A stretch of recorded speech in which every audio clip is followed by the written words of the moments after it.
నమస్తే. సామాన్యుడి చేతిలో సామాజిక అస్త్రం నెంబర్ 1 న్యూస్కి స్వాగతం. నేను రవీంద్ర. ఆంధ్రప్రదేశ్ రాష్ట్ర రాజకీయాల్లో కీలకమైనటువంటి పరిణామాలు చోటు చేసుకుంటున్నాయి. ముఖ్యంగా తెలుగుదేశం పార్టీలో ఇప్పటికే తెలుగుదేశం పార్టీలో కమిటీలను ఏర్పాటు చేశారు. దానికి సంబంధించి కీలకమైనటువంటి బాధ్యతలను నారా లోకేష్కు అప్పగించారు పార్టీ అధినేత చంద్రబాబు నాయుడు. ఇట్లాంటి క్రమంలో తాజాగా జరిగినటువంటి ఒక పరిణామం, దాని మీద సర్వత్రా రాజకీయ వర్గాల్లో ప్రధానంగా కాపు సామాజిక వర్గంలో విస్తృత స్థాయిలో చర్చ జరుగుతుంది. అదేంటంటే వంగవీటి రాధాకృష్ణతో తెలుగుదేశం పార్టీ అధినేత నారా చంద్రబాబు నాయుడు దాదాపుగా 2 గంటల పాటు మంతనాలు. ఇది ఇప్పుడు హాట్ టాపిక్గా ఏపీ పాలిటిక్స్లో నడుస్తున్నది.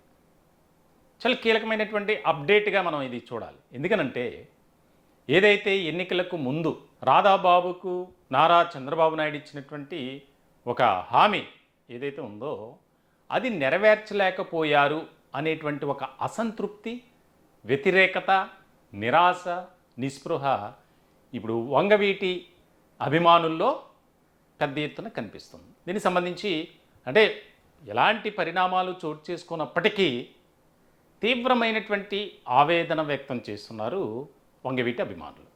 ముఖ్యంగా తెలుగుదేశం పార్టీకు ఆయన అత్యంత విధేయుడిగా 2024 ఎన్నికల్లో ఆయన ప్రతి నియోజకవర్గంలో పర్యటించి దాదాపుగా కాపు సామాజిక వర్గానికి సంబంధించినటువంటి ఓట్ బ్యాంక్ ఎక్కడైతే ఎక్కువ ఉందో అక్కడ విస్తృత స్థాయిలో ఆయన పర్యటించారు. అక్కడ కూటమి అభ్యర్థులు విజయం సాధించినటువంటి పరిస్థితి. ఇలాంటి క్రమంలో ఎన్నికలకు ముందు దెందులూరు నియోజకవర్గంలో జరిగినటువంటి ఎన్నికల ప్రచార సభ రోడ్ షోలో నారా చంద్రబాబు నాయుడు మాట్లాడుతూ ఆ కార్యక్రమానికి వంగవీటి రాధా కూడా వెళ్ళారు. ఇట్లాంటి సందర్భంలో ఆయన్ను డయాస్ మీదకి పిలుచుకుని ఆప్యాయతగా పలకరిస్తూ ఆయన ఒక మాట అన్నారు. వంగవీటి రాధాబాబుకు మా పార్టీలో సముచితమైనటువంటి స్థానం కల్పించబోతున్నాం. ఆయన ఎలాంటి పదవులను ఆశించలేదు, ఎప్పుడు కూడా నాకు ఈ పదవి కావాలి రావాలి అని అడగలేదు. కాబట్టి తన తండ్రి రాజకీయ వారసత్వాన్ని అందిపుచ్చుకున్నటువంటి ఒక యువ నాయకుడిగా పార్టీ గుర్తిస్తుంది అని. వంగవీటి రాధాకృష్ణ గారు, నేను చాలా మందిని చూశాను, కానీ ఒక సిన్సియర్గా ప్రజలకు ఏదో చెయ్యాలని తపనుండే నాయకుడు రాధాకృష్ణ గారు అని చెప్పి నేను మీకు తెలియజేస్తున్నా. ఏమీ కోరడు. మామూలుగా ఇది తండ్రి పేరు అడ్డం పెట్టుకొని చాలా మంది పదవులు ఆశిస్తారు, కానీ నిస్వార్థంగా పార్టీకి పనిచేస్తున్న వ్యక్తి రాధాకృష్ణ గారు అని చెప్పి నేను మీకు తెలియజేస్తున్నా. అలాంటి వ్యక్తికి మీ అందరిని చూశాను. ఎక్కడికి బొమ్మంటే అక్కడికి వెళ్ళిపోతున్నాడు, దూసుకెళ్తున్నాడు. ఒకటే ఆలోచిస్తున్నాడు, తండ్రి ఆశయాలను నెరవేర్చాలి, ఈ రాష్ట్రానికి న్యాయం జరగాలి, తను నమ్ముకున్న ప్రజలకు అన్యాయం జరగకుండా ఉండడానికి నిరంతరం పనిచేస్తున్న శ్రామికుడు రాధాకృష్ణ గారు అని చెప్పి నేను మీకు తెలియజేస్తున్నా. నేను ఒకటే ఈ దెందులూరులో హామీ ఇస్తున్నా, రాధాకృష్ణ గారి సేవలు ఈ రాష్ట్రానికి అవసరం. తప్పకుండా తగిన గుర్తింపు ఇచ్చే బాధ్యత తెలుగుదేశం పార్టీది, నాదని మీ అందరికీ హామీ ఇస్తున్నాను. ఎన్నికలు అయిపోయాయి, ఫలితాలు వచ్చాయి, కూటమి అధికారంలోకి వచ్చింది, 2 ఏళ్ళు పూర్తి కావస్తుంది. ఎక్కడా కూడా వంగవీటి రాధాకు సంబంధించినటువంటిది అంటే ఆయన్ను ప్రమోషన్ చేస్తాం అంటే ఆయనకు ఒక పదవి ఇస్తున్నామని కానీ ఏది కూడా ఒక క్లారిటీ అనేది లేదు. ఇలాంటి సందర్భంలో తీవ్రమైనటువంటి అసంతృప్తితో ఉన్నటువంటి వంగవీటి అభిమానులు ఈ భేటీతో మన నాయకుడికి ఏదో పదవి దక్కబోతుంది అనేటువంటి ఆశలో ఉన్నారు వాస్తవం చెప్పాలంటే. దీనికి సంబంధించి మరి ఇప్పుడు కమిటీలు పూర్తయ్యాయి. ముఖ్యమైనటువంటి నామినేటెడ్ పోస్టులు కూడా దాదాపుగా 80% కంప్లీట్ అయినాయి. వంగవీటి రాధాబాబుకు ఒక నామినేటెడ్ పోస్ట్ ఇచ్చేటువంటి అర్హత ఉందా అంటే అని అంతకు మించి అనే చెప్పాలి. అంటే ఒక ఎమ్మెల్సీ పదవి ఇచ్చి ఆయన గౌరవించాలి అనే దాంట్లో ఎక్కువగా వాయిస్ వినిపించింది. అందరూ కూడా అదే భావించారు. మా రాధాబాబుకు ఎమ్మెల్సీ ఇస్తారు, అవసరమైతే మంత్రివర్గంలో కూడా తీసుకుంటారు అనుకున్నారు అప్పుడు. కానీ ఏది లేదు. ఇలాంటి సందర్భంలో కాపు సామాజిక వర్గంలో ఒక భిన్నమైనటువంటి స్వరం వినిపిస్తుంది. తెలుగుదేశం పార్టీకి మనం ఎంతగానో కష్టపడ్డాం, ఎంతగానో సహకరించాం, అయినప్పటికీ కూడా తెలుగుదేశం పార్టీలో కష్టపడి పనిచేసినటువంటి కాపు సామాజిక వర్గానికి సంబంధించినటువంటి నాయకులకు సముచితమైనటువంటి స్థానం దక్కడం లేదు. దీనికి సంబంధించి ఒక రకమైనటువంటి వాయిస్గా మనం వింటూనే ఉన్నాం. ఇట్లాంటి క్రమంలో భవిష్యత్తులో జరగబోయేటువంటి ఒకదాన్ని ముందుగానే ఊహించిన చంద్రబాబు నాయుడు, ఆయన దాదాపుగా మరి 2 గంటలు ఏం మాట్లాడారనేది పూర్తి స్థాయిలో ఇంకా బయటికి రాలేదు. కానీ త్వరలోనే నీకు ఒక గుడ్ న్యూస్ చెప్పబోతున్నాం అనేది మాత్రం ఆయన ఒక ప్రామిస్ చేశారు ఈసారి గట్టిగా అనేది వినిపిస్తుంది. దీనికి ఒక ముఖ్యమైనటువంటి కారణం కూడా ఉంది.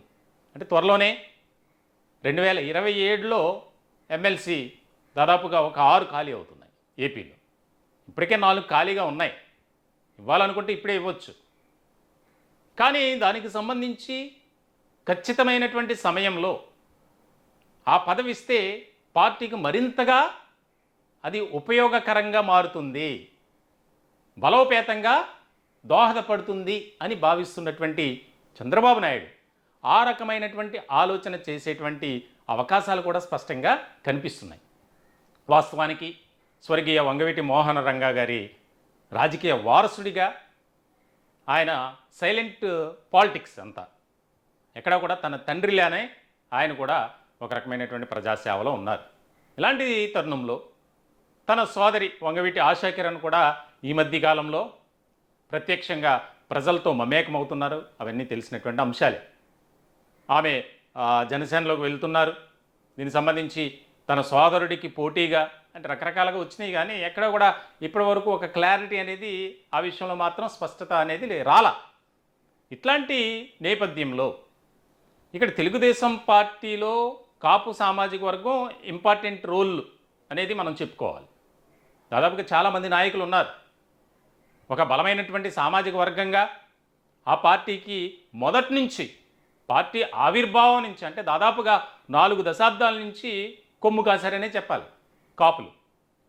మరి ఆ సామాజిక వర్గాన్ని దూరం చేసుకుంటే రాబోయే రోజుల్లో తీవ్రమైనటువంటి నష్టం వాటిల్లుతుంది తెలుగుదేశం పార్టీకి అని గ్రహించినటువంటి అధినేత చంద్రబాబు నాయుడు ఒక ఆలోచన ఖచ్చితంగా చేయబోతున్నారు.